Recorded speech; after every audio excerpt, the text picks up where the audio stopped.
Muhammad from the Philippines, he said, can you give us tips on how to memorize the Quran? There isn't a one size fits all. People differ. And your preference may be different than mine. Some people find it way easy to memorize the Quran after Fajr prayer. And in this 1 hour until the sun rises and they can pray Salatul Ishraq, they find that it is beneficial for them. Some people fall asleep. This time is not suitable for them. So they say that Asr prayer, between Asr and Maghrib, the best time. Some say between Maghrib and Isha, the best time. Some say Tahajjud time, before Fajr. At 1 o'clock, 2 o'clock a.m. This is when my mind is clear and everybody's asleep and I can memorize in a jiffy. It depends.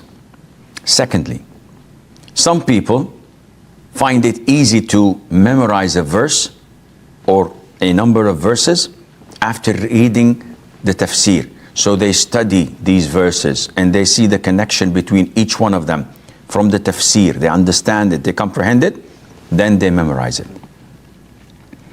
The old traditional way is that they come to one ayah and they repeat it 50 times. They finish it, they repeat it. They finish it, they repeat it. It sticks.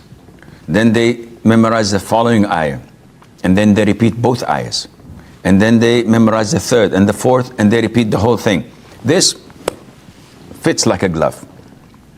It is difficult to erase due to the number of repetition.